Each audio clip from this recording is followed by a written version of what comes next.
A produção industrial e o uso feito no passado das áreas urbanas nos legou muitos espaços degradados em nossas cidades, né? Atualmente, com a procura por novos terrenos para ocupar, a expansão imobiliária, estes espaços precisam ser recuperados para oferecer uma possibilidade saudável e ambientalmente correta à expansão urbana, né, Wagner? A gente tem o exemplo de São Paulo. Sem dúvida, a gente quase não tem mais áreas de fácil ocupação na cidade de São Paulo, Bruna. Pois é. Se a gente não recuperar estas áreas degradadas, não tem mais como construir em São Paulo. Ou seja, não tem mais como a cidade crescer. Para onde crescer, Perfeito. né? E é sobre este tema que o nosso núcleo de Brownfields, ou recuperação de áreas degradadas, vai refletir em nosso próximo bloco. O webinar Revitalização de áreas contaminadas e o desenvolvimento imobiliário em Brownfields conta com Ulisses Mourão, Head de Engenharia e membro executivo da EBP Brasil, com formação em Engenharia Civil, ênfase em Planejamento Urbano pela Universidade Federal de São Carlos, a UFSCar. É isso? É isso? UFSCar. Engenharia de Segurança do Trabalho, Poli, USP, e Gestão Estratégica e Econômica de Negócios na FGV São Paulo, com 25 anos de experiência no mercado ambiental, na área de projetos e implantação de obras de remediação no Brasil em diversos setores do mercado. Atualmente, ele é responsável pela área de gerenciamento de obras ambientais, elaboração de projetos geotécnicos e desenvolvimento de modelos de negócios junto ao mercado de real estate e fundos de investimentos para viabilização de produtos imobiliários em áreas de brownfields. Agora, eu fiquei muito curiosa sobre esse tema, porque é um tema de interesse de todos nós que habitamos esse planeta, né? E você fez um BW Talks que falou muito sobre isso. Acho que você pode discorrer um pouquinho sobre até o assunto. Pois é, Bruna. Eu fiz, na verdade, 2 ou 3, já não me lembro, tratando desse tema de recuperação de áreas degradadas. E o que eu aprendi é que é um tema extremamente técnico. É algo assim que você depende de muita tecnologia para recuperar uma área contaminada. A área contaminada é o seguinte: suponha que você tenha um espaço que foi ocupado por uma indústria, anos a fio. E essa indústria foi depositando algum elemento, algum material, algum produto no solo e foi contaminando o solo. A indústria foi embora. Esse terreno, para ser ocupado por alguma atividade humana, tem que ser despoluído, descontaminado. E aí as empresas usam técnicas muito sofisticadas, processos químicos, processos biológicos, processos físicos, e vão tornando aquele espaço utilizável novamente, né? Então, de fato, é quase ciência isso. É muito bonito. Com certeza, eu imagino, né? E aí também fica a reflexão de a importância das indústrias não depositarem esses dejetos, né, que matam o nosso solo. Exato. Né? Então, hoje em dia já existe legislação e as indústrias já não fazem mais isso. O problema é que hoje a gente herdou problemas que vieram de implantações de 30, 40 anos atrás, quando ainda não havia, entendeu? Então, hoje em dia, a gente já não tem mais esse problema, mas antigamente sim. Um outro exemplo que foi me dado nesses webinários são os postos de gasolina, por exemplo. Eles não tinham reservatórios tão estanques como existem hoje em dia. Isso, de alguma forma, havia uma perda para o meio ambiente, para o solo. Os postos foram embora, mas o passivo ambiental, o problema ficou lá, né? Então, realmente, é algo muito interessante. O Ulisses é craque nisso. Então, eu convido todos os nossos internautas a acompanhar esses conteúdos do núcleo de Brownfields, porque, de fato, são temas muito interessantes. As pessoas não têm noção de como é complexo e de como é um trabalho quase de cientistas mesmo que estão em torno desse tema. Bora? Bora! Então vamos lá, gente. Fiquei muito curiosa. Olá, pessoal. Bem-vindos à BW Expo Digital. Estamos aqui promovendo conteúdo no núcleo de valorização de áreas degradadas, da qual eu sou o curador. Meu nome é Ulisses Mourão, sou da Rede de Engenharia da IBP. Estou aqui hoje com a a colega Joyce Cruz. A Joyce, ela é geóloga, tem mais de 10 anos de atuação no mercado de consultoria ambiental e é líder do núcleo de remediação sustentável da rede Nicole Latinoamérica. Joyce, obrigado por estar aqui com a gente. É um prazer recebê-la, mais um evento, para a gente falar um pouquinho aqui nesse conteúdo sobre remediação sustentável e o desenvolvimento imobiliário em áreas de brownfields. Gostaria de agradecer a BW por esse convite. Estamos aí, ao longo do ano, participando de alguns eventos, e hoje vamos compartilhar aqui, então, alguma parte relevante do tema que envolve remediação e brownfields.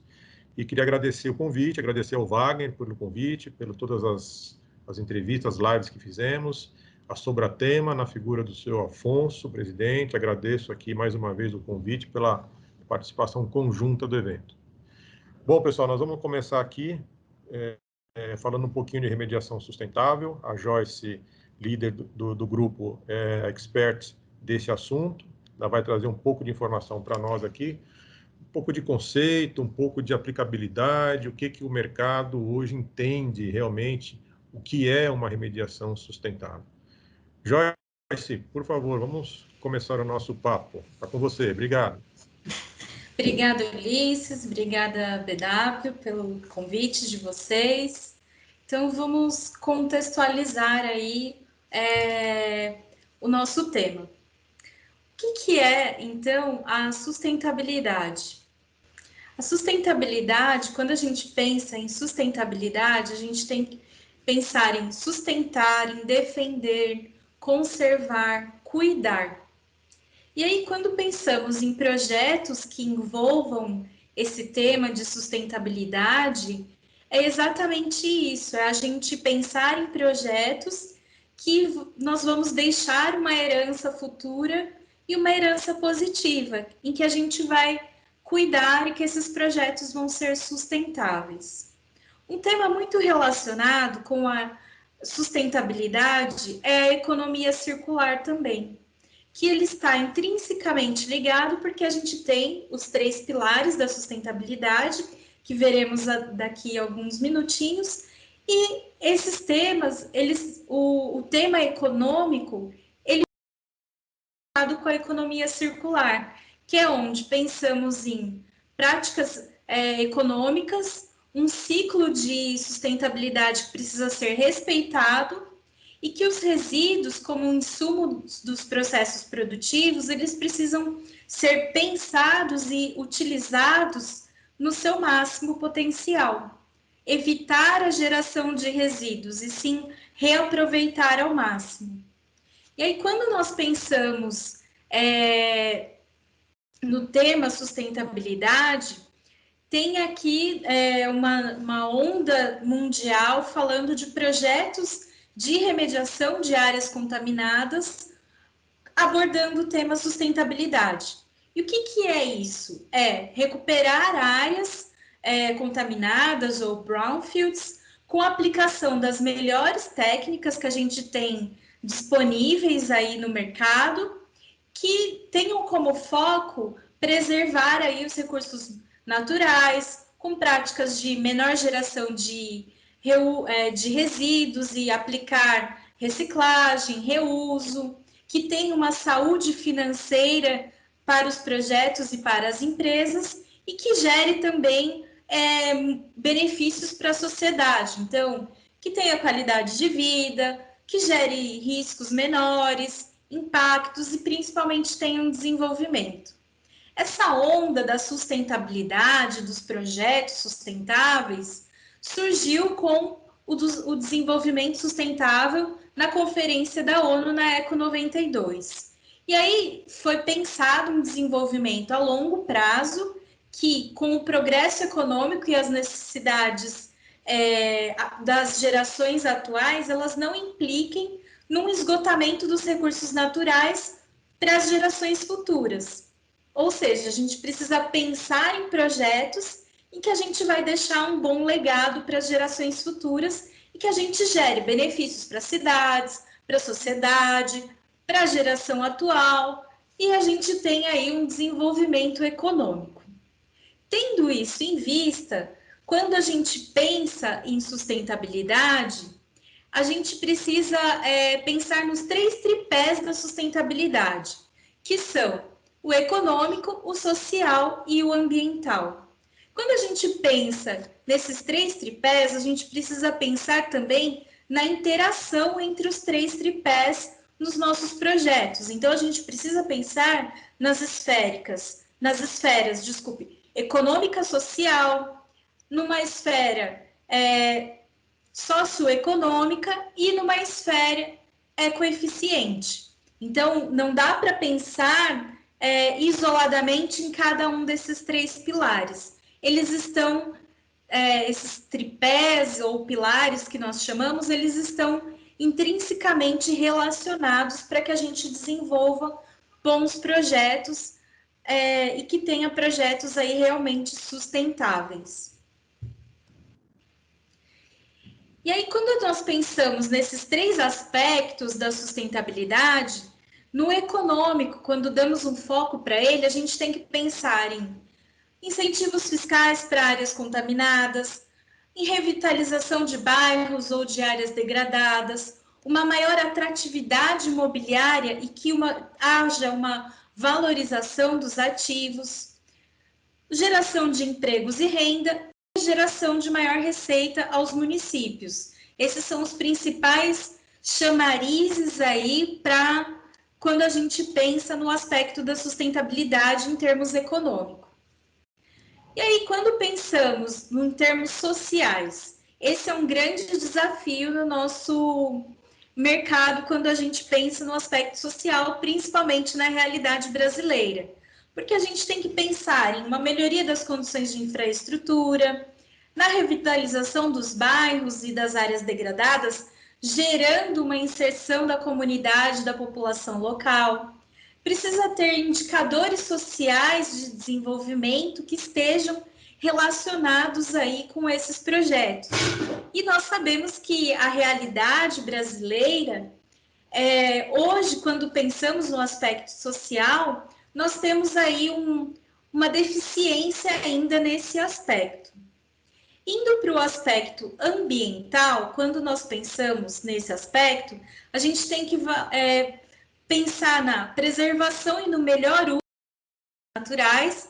Lembrem-se que nós conversamos que a gente precisa ter um legado bom para as gerações futuras e deixar recursos, uma eficiência energética, reuso de água, uma melhor qualidade do ar, e a gente precisa ter técnicas de remediação que sejam as melhores técnicas, as mais eficazes e principalmente que a gente tenha uma otimização de tempo. Porque quando a gente pensa em brownfields, a gente não pode pensar em projetos de remediação de longo prazo, porque senão a gente acaba empatando aí todos os outros aspectos, o econômico, o social, porque a gente não traz o desenvolvimento. E agora, Ulisses, eu passo para você falar um pouquinho aí da remediação sustentável e o desenvolvimento de negócios. Legal, Joyce, muito bom. Acho que antes de a gente avançar um pouquinho, acho que você tocou em pontos aí importantes que a gente realmente, quando ouve falar de remediação sustentável, ainda tem aquele tom, muitas vezes, de que é só olhar o verde do negócio, né, as plantas, a árvore. Eu acho que você trouxe um pouco de clareza, que inclusive o social faz parte e é um dos maiores desafios desses projetos, né? Ou seja, a própria sociedade que tem que ter algum tipo de benefício quando a gente interfere no meio ambiente, querendo remediar algo, é quase que o terceiro colocado nesse tripé, né? Ainda é muito regido pelo econômico, né? Como muitas outras coisas. E a gente tem tentado realmente, conversando com o mercado, quando você traz o tema de sustentabilidade dentro de projetos e dentro de remediação, tentar enaltecer e mostrar a importância da escolha das técnicas que você bem colocou aqui, né? De toda uma preocupação, de todos os pontos que envolvem um projeto, desde da tecnologia que foi pensada até eventuais resíduos, subprodutos ou co-impactos que a própria técnica, que é inerente a esse serviço, possam gerar. Então, além de pensamento de propor soluções que sejam rápidas, como você bem colocou, porque quando a gente fala em revitalizar brownfield, está muito associado ao mercado imobiliário, que tem velocidade para empreender. Então, hoje nós já vivemos momentos aí que tem bastante técnica chegando, reduzir prazo e aumentar performance e eficácia, que isso é o que buscamos, né? Mas essa questão do econômico e da sociedade regem muito a orquestra do negócio aí, né? Então, é importante a gente deixar aqui uma mensagem de que temos sim que olhar por tripé, mas pensar em soluções, em uma remediação sustentável, e, além de tudo, deixar o projeto como um todo sustentável, né? Ele parando de pé economicamente, ou seja, estipulado um budget para fazer esse projeto, e nós sabemos a envergadura que é um projeto de remediação, mas também pensando no meio ambiente, assim, uma solução que gere menos resíduos, menos co-impacto ao meio ambiente, e que a solução desse projeto, ou ele, quando pronto, traga, sim, um benefício para a sociedade, seja ela mais localizada, em torno daquela área, seja como para gerações futuras. Acho que bem importante esse ponto que você colocou do social, porque a gente enfrenta realmente esse desafio nessa perna do tripé, né? Legal, então aqui, continuando, o nosso propósito hoje é falar um pouco de remediação sustentável e como é que conseguimos conectar isso com desenvolvimento de negócios.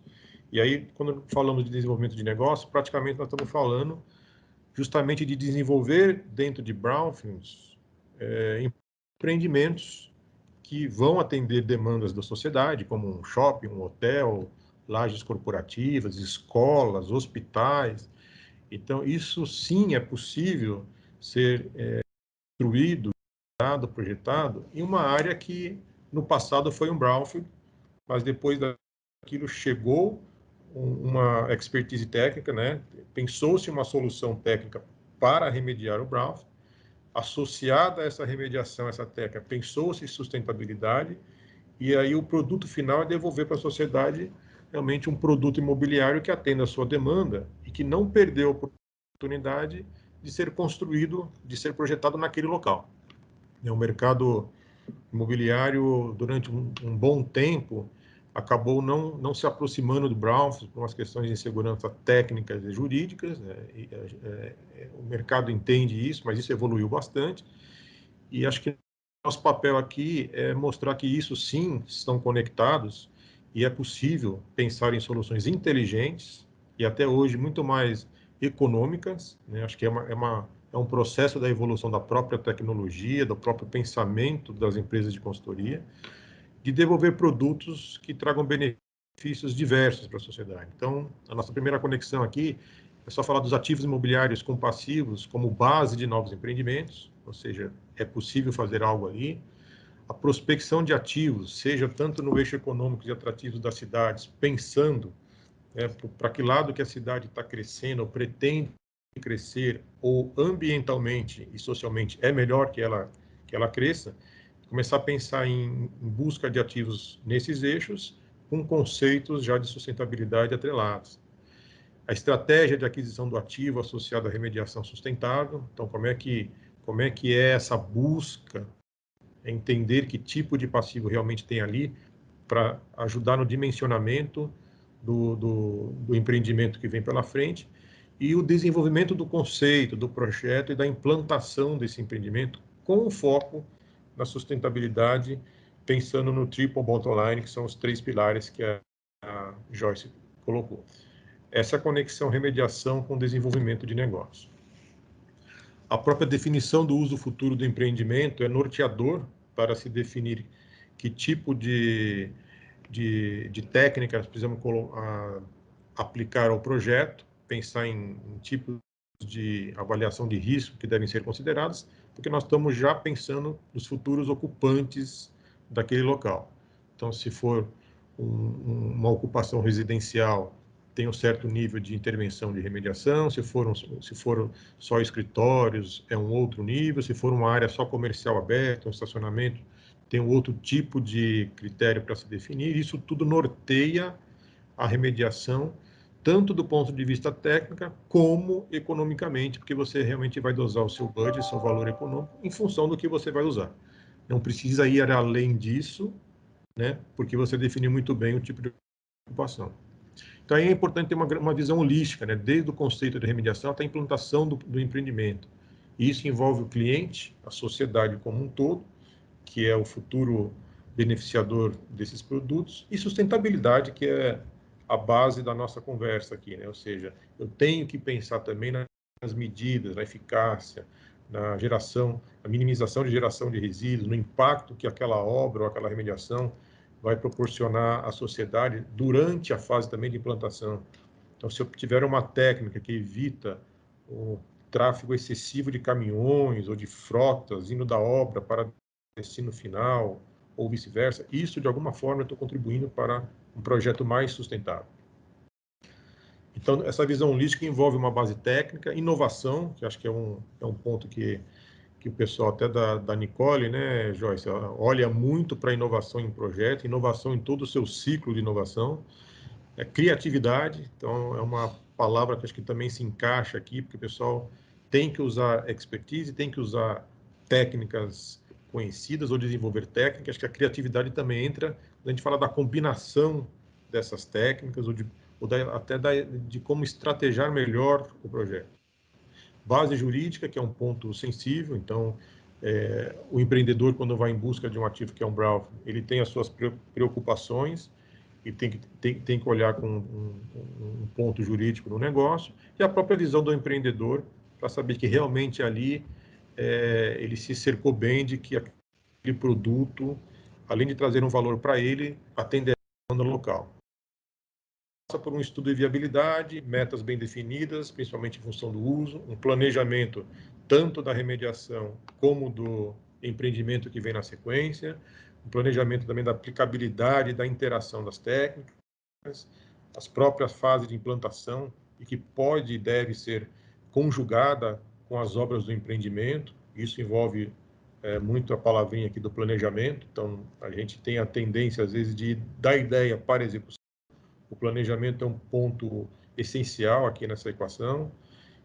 Depois, o encerramento do caso, atendendo aos critérios ambientais que foram definidos, e aí sim colocar o ativo em operação. Então, seja aquele hotel, aquele shopping, realmente poder operar e trazer de forma segura os ocupantes, que não tenha nenhuma restrição, porque ele foi totalmente planejado, idealizado e levou-se em conta todos os critérios de que aquele passivo demandava.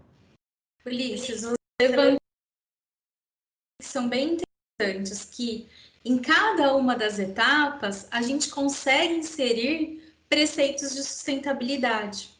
Não, desde da concepção do projeto, e você consegue usar bem dito, como você disse muito bem, a questão da criatividade. Então, você consegue ir na sua área e pensar quais são os insumos que eu tenho aqui, que será que eu consigo aproveitar no meu projeto? Será que eu consigo utilizar o tijolo da construção para fazer, sei lá, uma barreira numa remediação? E diminui os custos, o impacto, a produção de resíduos e etc. Será que eu consigo utilizar outras peças que eu tenho aí no meu processo e eu consigo, em todas as etapas, inserir aí a sustentabilidade? Muito bom, exatamente, bem colocado, Joyce. Essa é a fase que a gente tanto insiste do planejar e pensar, né? Acho que começa tudo por aí. E indo até um passo atrás, isso está muito conectado também com a parte de desativação.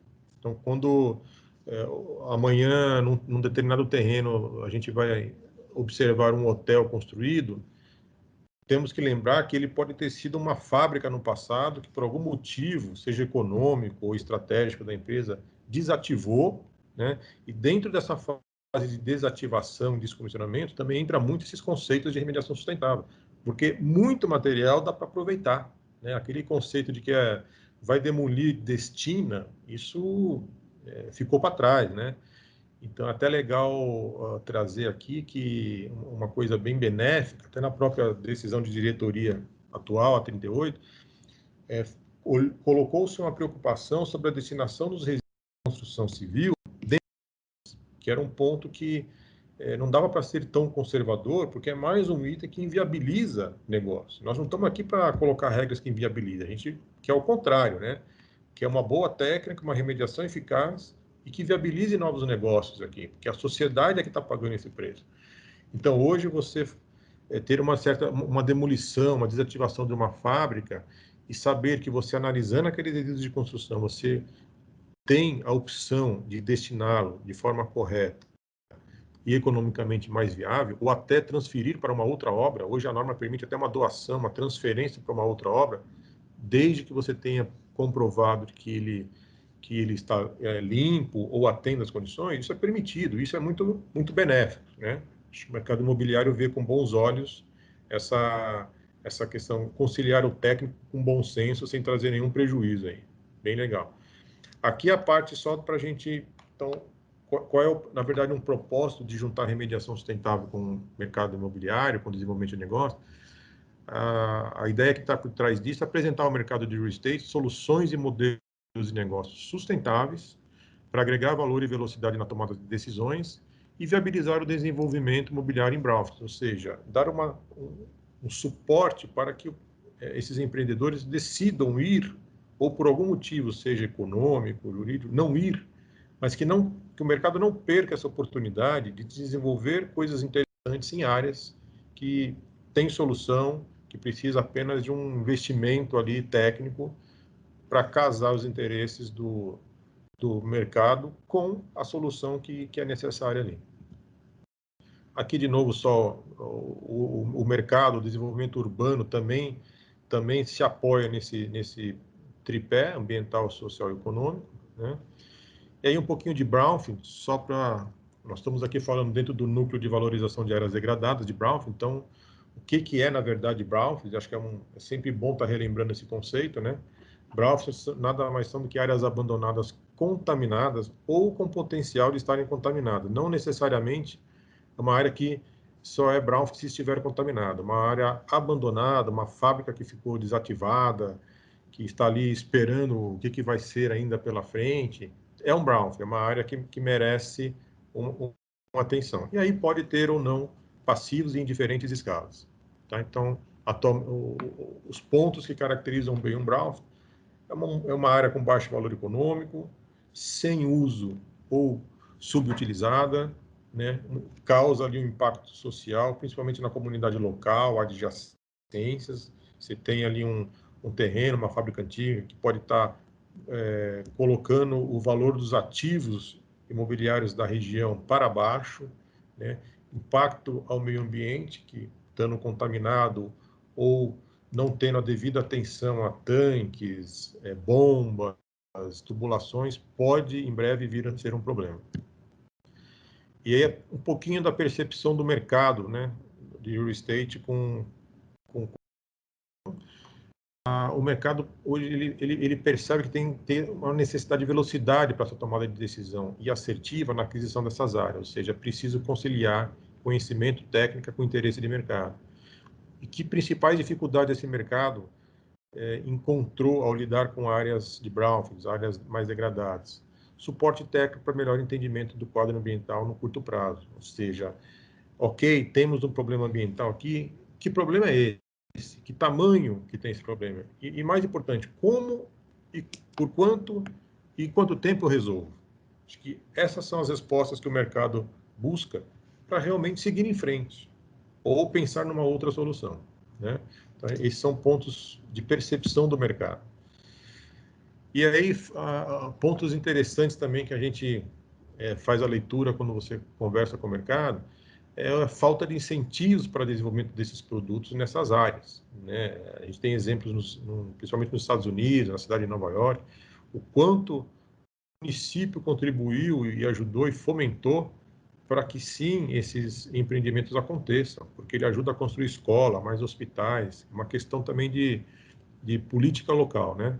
Então, isenção de impostos, principalmente durante o período de obras e da remediação, linhas de financiamentos especiais, estamos falando de Finance Green, Green Lines, redução de imposto pós-obra. Se eu estou construindo um empreendimento, um eco-building, que ele já traz um outro conceito, propósito, uma outra pegada ambiental, por que não também ele ser diferente no pós-obra, no ciclo de vida dele? E carências para pagamentos. Também um empreendimento desse, exemplos que a gente tem lá fora, depois de um certo tempo, depois de construído, startado o empreendimento, é interessante você dar uma carência, isso ajuda o empreendedor a alavancar o negócio, para ele começar a se recomentar e outros um pouco de benefícios da urbanização dessas áreas contaminadas, né? Então, o que a gente olhou? Na verdade, quando você junta o mercado do real estate, imobiliário, com consultoria técnica ambiental especializada e com essas áreas contaminadas, o brownfield, na verdade, essa equação traz aqui uma oportunidade de negócio, traz uma reurbanização, né? Ela revitaliza esse conceito de reurbanizar a cidade e aonde, de que forma, né? E, inevitavelmente, desenvolvimento econômico. E, claro que isso gerando ainda impacto social positivo. Então, aqui um pouco, só para ilustrar, a gente colocou 2 grandes pilares, né? Que é a parte do gerenciamento de áreas contaminadas, aqui na esquerda na tela, e a parte de urban planning, que é o planejamento das próprias cidades. Então, chegou num ponto que esses dois conversam, né? Eles precisam se interagir para a cidade começar a receber de volta, né, ativos que sofreram uma determinada degradação e que podem ser devolvidos para ela com um conceito de sustentabilidade e de boas práticas e técnicas de remediação. Então, você seguindo todos os critérios de gerenciamento de áreas contaminadas, protocolados pelo órgão ambiental, no caso de São Paulo, a CETESB, você vai verificar qual é o passivo, vai valorar esse passivo, vai definir técnicas de como remediar, vai fazer o seu plano de intervenção para remediar. E, ao mesmo tempo, você olhando para a cidade, para olhar que produto mais se encaixa ali, qual é o impacto no entorno, principalmente trânsito, né? Isso aqui ajuda um pouco a você olhar o empreendimento e seu entorno, não só dentro do terreno onde vai ser construído aquele produto e aonde está o passivo. Também olhando um pouco para fora a ideia do planejamento urbano. Acho que aqui tem uma questão legal, né, Joyce, de sustentabilidade, que essa já é uma das fases que a gente sempre começa a pensar em ingredientes sustentáveis para o empreendimento e desenhando toda a cara do produto que o empreendedor tem em mente, né? Sim, aqui é um ponto legal que a gente precisa pensar que hoje, por exemplo, na cidade de São Paulo, nós temos áreas contaminadas complexas e que não estão simplesmente limitadas a um terreno. Nós temos o caso do Jurubatuba, Moca e etc., outras áreas, que não é só um terreno todo o planejamento e todo o gerenciamento dessa área contaminada vai ser feita de forma individual. Então, esses 2 pilares, eles se convergem nesses casos, em que o planejamento urbano, ele precisa estar relacionado com a remediação, o gerenciamento dessa área contaminada, e o sucesso desse planejamento urbano, muitas vezes, ele vai estar relacionado com os ingredientes da sustentabilidade. Porque se você não tiver um projeto economicamente viável, um projeto que você envolva os seus stakeholders, você tenha a sociedade ao redor que compre a ideia desse projeto, participe, apoie e principalmente que você preserve o meio ambiente, que você reutilize os recursos e etc., você não vai conseguir que tenha sucesso. Essa conexão, esse link entre esses 2 pilares é um ingrediente de sucesso para os projetos hoje em grandes cidades. Então, é algo que é uma tendência no mercado e que não vai nunca sair de moda, e sim vai ser cada vez mais desenvolvida e essencial para os projetos. Exatamente, bem colocado, bem lembrado. É interessante quando a gente fala de planejamento urbano, nós temos casos e regiões, e Jurubatuba é uma, onde a solução não é em um terreno, em um site, ela é regional. E aí, além da complexidade talvez técnica, você também tem toda a de intervenção, comunicação com a sociedade, poder público, né? E isso tudo vai refletir, sim, e na reorganização daquela área, né? De como é que qual será a melhor estratégia de atuação naquela área. Aqui avançando, só para a gente realmente ter um pouco de ideia nessa parte do que é o processo que envolve. Então, tem desde um processo econômico, planejamento, onde você faz todo o estudo de viabilidade daquele projeto, tanto ambiental como econômico, pensando, né, tendo um pouco de visão, planejamento para frente, para integrar ali uma solução da sociedade e adequar, ainda em fase de projeto, o que for necessário, né? É bem interessante quando você olha para essa solução, os diferentes atores que estão envolvidos, né, num projeto desse, envolvendo o produto imobiliário. Então, você tem desde o desenvolvedor, investidor, até o desenvolvedor que depois vai construir um produto para prestar algum tipo de serviço para a sociedade, ou desde aquele desenvolvedor que vai simplesmente criar produtos e comercializar produtos.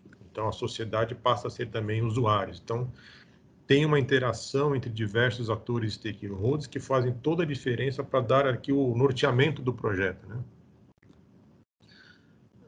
Aqui, diferentes visões. Então, quando você começa a pensar num projeto desse, você está lá atrás vendo técnica e aqui já pensando um pouco em visão, no sentido de o que melhor se encaixa, se adequa naquele local. E aí a gente passa um pouco por estudo de vocação imobiliária da área, daquele ativo, do entorno, que tendências de demandas tem ali na região, né? Ela está mais inclinada a um hotel, a um hospital, como é que eu vou mapeando isso já desde essa fase de conceito, né?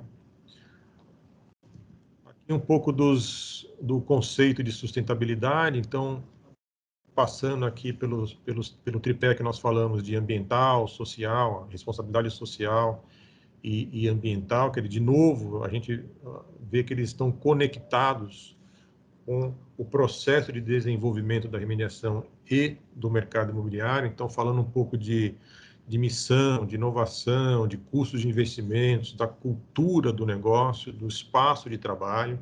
Então, nessa fase aqui, que o empreendedor está enxergando um determinado produto e vendo quanto ele se encaixa, precisa ser adequado para atender ali os 3 pilares. A parte do master plan do empreendimento, ou seja, pensar em custos de energia, pensar em custos de infraestrutura, saúde e segurança dos usuários, né? Muito mais latente agora em tempos de Covid, né? Então, existe até selos, certificados específicos que pensam exatamente na segurança e saúde dos ocupantes, né?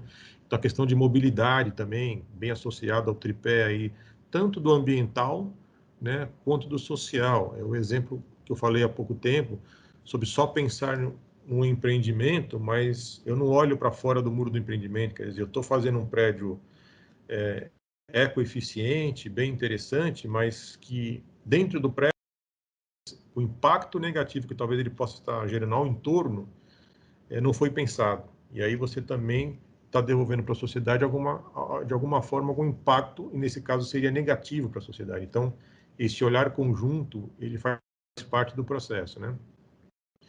E aí a parte também de investimento, de custos de operação, a flexibilidade da comunicação, a construção do negócio em si, o reciclable aqui também cabe, ou seja, um ponto que o pessoal precisa olhar assim com um pouco mais de atenção é saber que o prédio, ele tem o ciclo de vida dele continua após entrega da obra, né? Então, muitas vezes, quando a gente fala de remediação sustentável, né, Joyce, o pessoal ainda tem, às vezes, de que o prédio verde, o eco-building, ele só é um prédio mais caro, né? Ele pode ter um selo que o mercado olha muitas vezes como uma diretriz da matriz da empresa que tem que ter, outra porque é cultural daquela empresa ter reuso de água, uso de energia, mas tem que olhar um pouco mais amplo, né? Ele pode até ter e ainda tem um valor mais alto do que uma construção tradicional, mas quando você olha no ciclo de vida todo do prédio, ou seja, a construção mais a operação, o uso pós-obra, onde você pode ter uma redução de custo de IPTU, ganhos significativos de energia, porque tudo foi pensado para ter eficiência energética, fachadas com placa fotovoltaica, pode ter cogeração de energia, o reuso de água, né? Correto dimensionamento de ventilação, tudo isso ao longo do tempo gera benefício econômico. E aí o prédio que tinha-se uma ideia de simplesmente ser mais caro, ele mostra o quanto ele pode ser viável, porque eu estou olhando ele como um todo, né? Isso são conceitos interessantes que nos ajudam a remeter a sustentabilidade aos negócios. É algo interessante também, Ulisses, que eu andei pesquisando, é que a valorização desse tipo de empreendimento, normalmente, ela é maior do que a de um empreendimento comum. Então, você tem no início, você pode até ter um investimento maior, mas a rentabilidade desse investimento depois, quando você vai fazer uma venda ou etc., além das economias que você bem ilustrou, você tem um lucro. Então, a gente tem ainda essa barreira de achar que ecoeficiente ou sustentável é mais caro, mas quando a gente faz o ciclo da valorização completa do empreendimento, na verdade, ele não é mais caro. E sim, você tem um benefício, talvez não é um benefício imediato, como a gente está acostumado no mercado, mas em médio e longo prazo, o seu benefício é muito maior do que um empreendimento normal. E sem considerar o benefício ambiental, né, que você tem com esse tipo de empreendimento. Eu gosto muito desse slide porque ele mostra toda essa sinergia que a gente precisa ter em mente para que a gente tenha aí tanto a etapa de remediação quanto o pós, a implementação e o pós-empreendimento de forma muito bem conectada.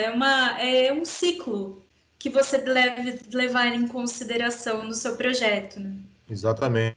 Acho que a palavra é essa, é um ciclo e, de novo, talvez até uma questão cultural no Brasil, pensar no longo prazo, né? A gente é muito imediatismo, o resultado é hoje, e hoje o prédio, o empreendimento é X% mais caro. Não, mas vamos olhar para o começo da nossa apresentação, vamos olhar para a geração futura também, vamos olhar para frente. Então, o que esse empreendimento está trazendo de benefício para o amanhã? Acho que esse é um ponto que é o nosso papel também fazer com que ele venha mais para a mesa, né? Para ele entre na equação na hora certa. Um pouco falando, então, acho que a gente já discutiu alguns pontos aqui de benefício para a cidade, então, transita no desenvolvimento econômico como um todo, geração de novos empregos, de renda, desenvolvimento de uma cadeia de fornecedores, fomento econômico, ou seja, desenvolver um produto ali, você tem toda essa cadeia envolvida, benefício para a sociedade e comunidade local, acho que é um impacto direto, maior receita para o município e estado, que começa a ter outros aportes, e com isso pode e deve pensar melhor em como usar para a cidade, né? E muitas vezes até pode ser a construção de um hospital público, né? Que já está resolvendo um problema de saúde pública ou um problema crítico da sociedade. A valorização dos imóveis locais, ou seja, a adjacência, só pelo fato daquela área degradada ter sido recuperada, já tem um ganho importante. Desenvolvimento de infraestrutura local, transporte, ou seja, bairros antigos ou áreas que eram de difícil acesso, seja para moradores locais, para moradores de outros bairros que, por algum motivo, querem se deslocar para aquele lugar, para trabalho, para comércio, ou até pensando no turismo, né? Você fomenta o turista também conhecer outros lugares que passam a ser atrativos, né? E sem falar do ganho ambiental, aí tornando cidades mais sustentáveis. Como proposta de valor, só um ponto para a gente fazer uma conexão aqui, né? Soluções com viés ESG, que é uma sigla do Environment, Social and Governance, que está bem em pauta aí na agenda do dia no momento. Isso de forma bem resumida, Isso aqui são principalmente investidores, e na Europa isso está acontecendo muito forte agora, os fundos de investimento para aportar capital em empreendimentos interessantes, para liberar esse aporte de capital em business, estão olhando muito esse tripé, ou seja, a empresa que está necessitando daquele capital, ela tem que mostrar total aderência a esses princípios, que é soluções ambientalmente adequadas, corretas, de baixo ou nenhum impacto ambiental, e que também pense em soluções para o social. Então, qual é o papel que aquela empresa está se propondo a fazer para a sociedade? E de governança, toda que para esses fundos, essas entidades terem certeza que, uma vez liberado um portfólio de investimento, existem pessoas ali governando aquela empresa que vão fazer o bom uso. E isso impacta em empresas com capital aberto, isso impacta para a liberação de recursos de empreendimentos, muitas vezes precisam desse tipo de investimento porque são de grande envergadura financeira para acontecer, né? Então, esse é um olhar importante que muito cabe aqui no tema de remediação sustentável e na valorização de áreas degradadas. E aqui um pouquinho de soluções, né? Então, falamos bastante coisa, o que a gente imagina um pouco de solução, né? Então, é a inteligência de mercado, saber realmente a vocação imobiliária daquele lugar, faz a diferença para você desenvolver bons negócios e bons produtos que vão atender a sociedade como um todo. Funcionamento do passivo, e aí se envolve consultoria especializada para realmente mostrar o que existe ali, como se resolve, o valuation dessas áreas, prazos e custos de remediação ambiental definidos, assertivos, né, que vieram de um estudo prévio, incorporação do empreendimento, ou seja, a gente tem que olhar mercado, o próprio layout de ocupação daquela área, que ele define metas, né, é um pouco do uso futuro que nós falamos, e da rentabilidade. O econômico faz parte da equação do negócio. Acho que não dá para a gente só pensar nele, como nós falamos um pouco aqui para trás, né?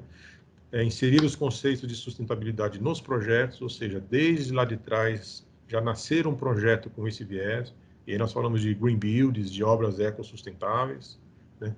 Avaliação do impacto social, discutimos bastante pontos aqui, o planejamento da obra e a remediação em si são fundamentais para que não só os prazos sejam cumpridos, mas que o que foi idealizado em termos de conceito e técnica seja efetivamente concretizado. E a performance operacional pós-obra. Estamos falando de não basta a gente pensar num projeto que é bonito no papel, eficiente nas contas, mas na hora que você dá o startup, ele não responde dessa forma. Então, a performance do produto final, ela é determinante para realmente concretizar tanto a remediação sustentável como o empreendimento sustentável, né?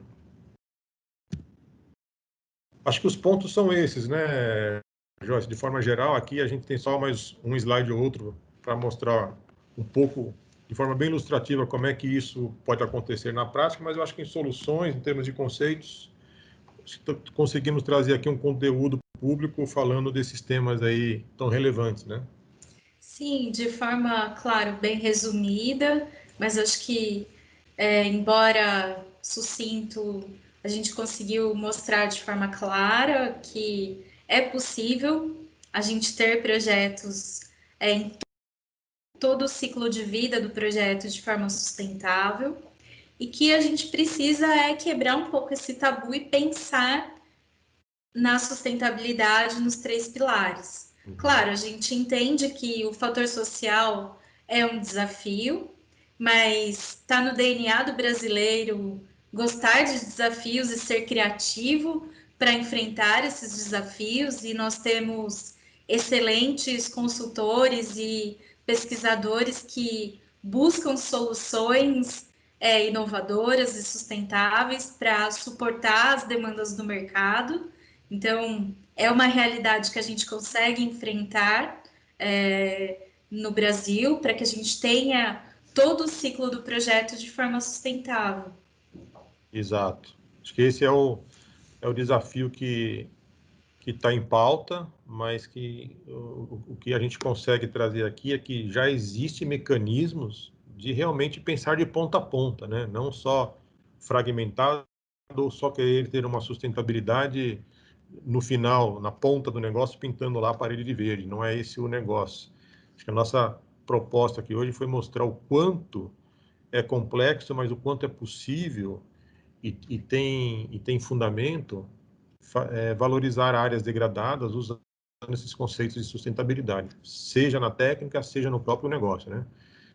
Então, aqui, só para ter uma ideia, aqui um exemplo de projeto feito até fora do Brasil, toda uma revitalização em torno de uma área de estação de trem, um ponto final de trem, juntando tanto a área, os conceitos de gestão de área contaminada, como o urban planning, que nós conversamos um pouquinho atrás. Veja que é uma área densa, com um produto que é bem invasivo, né? São linhas de trem, onde no final teve-se um produto integrado, conjugado com sustentabilidade e negócios, né? Isso aqui é a dimensão do projeto, quer dizer, uma grande intervenção em área urbana. Esses projetos são de envergadura, por isso que o impacto social também ele é sempre relevante, mas juntando um pouco do planejamento e do conceitos bem definido, é possível devolver em forma de produto imobiliário, atendendo a demanda da sociedade e minimizando esse impacto, principalmente durante a construção. Aqui um outro exemplo também, já que numa indústria que foi desativada, fez todo o estudo da área, definiu-se técnicas de remediação, tudo baseado também no conceito de ocupação futura, ou seja, o que vem pela frente. Então, pensando que pode ter um multiuso para aquele site, define-se estratégias conjugadas de remediação e o desenho de um master plan de produtos imobiliários que atendam, né, as restrições técnicas que ficaram para aquele site, mas sem comprometer o uso, ou seja, tem um uso seguro da área. Então, nesse caso, para você tentar compatibilizar economicamente a remediação, a técnica e o uso futuro, foi dividido em torres de lajes corporativas, escritórios, em porções do site que não tinham nenhuma restrição residenciais, um edifício garagem, por exemplo, que é possível fazer para evitar escavação. Isso mostra o quanto é possível. Aqui é uma foto do master plan final, que foi idealizado em função de todo o conceito de sustentabilidade, de uso futuro, né, e de produtos que demandavam naquela região. Então, eu posso pensar, inclusive, em áreas verdes, e aqui a gente pode ver áreas que tinham maiores restrições para ter ocupação, foram simplesmente devolvidos como uma área verde, uma área de passagem, uma área que não tem residentes, não tem pessoas fixas ficando ali. Isso totalmente alinhado com as técnicas e com as legislações vigentes e a própria aprovação do órgão ambiental para esse tipo de empreendimento. Acho que a gente consegue fechar aqui a ideia de valorização de áreas degradadas, que sim, elas têm soluções, podem ser mais ou menos complexas, mas a ideia de juntar todo o conceito, desde o momento da busca pelo ativo, da região, do tipo de terreno, associado a um bom conhecimento, né, do passivo que existe, da sua valoração e das técnicas de remediação com princípios sustentáveis, esse é o tipo de produto que a gente pode devolver para a sociedade, conjugando tudo isso de uma forma muito sinérgica e harmônica. Bom, acho que essa era a ideia era o nosso propósito hoje aqui. As considerações, acho que a gente já falou um pouquinho, né? Principalmente o fim das ilhas urbanas, ou seja, a reintegração, a diversificação de ativos, valorização dessas áreas. Tudo isso acho que é fruto, é um resultado de um projeto bem pensado em termos de técnica, em termos de conceito, em termos de olhar um pouco para frente para gerações futuras. Nosso tempo está acabando. Acho que conseguimos aqui mostrar esse conteúdo para todos os participantes aí da BW Digital, que vão acessar os conteúdos do Núcleo de Valorização de Áreas Degradadas. Joyce, agradeço aí a sua contribuição, grande contribuição, né? Acho que enriquece aqui o nosso núcleo. Conseguimos passar um pouco mais de informação técnica e conceitual ao público, né? Estamos aqui à disposição de todos aqueles que acessarem esse conteúdo e tiverem algum tipo de dúvida ou contribuição, ou quiserem saber um pouco mais em detalhes. Aqui tem os contatos, tem o meu e o da Joyce. E acho que é isso. De novo, agradeço aqui a BW, ao Wagner, que nos convidou, ao Afonso Momedes, presidente da Sobratema. É um evento, acho que realmente inédito. Infelizmente, esse ano não foi presencial, mas o ano que vem certamente virá com muita força. E o evento está fazendo aqui o seu papel de distribuir conhecimento. Joyce, uma palavra final para a gente encerrar. Obrigada, Ulisses, e obrigada, BW, pelo convite. Fiquei feliz em compartilhar e, assim como você, me coloco à disposição, os meus contatos, e caso os ouvintes aqui, os participantes tenham dúvida, escrevam para a gente que vamos ficar felizes aí em responder e ajudar e pensar em projetos usando a sustentabilidade. Muito legal. Agradeço aí, Joyce, e todos os participantes do evento. Estamos à disposição para conversas futuras. Muito obrigado, BW, obrigado, Joyce, e até uma próxima oportunidade. Tchau, tchau.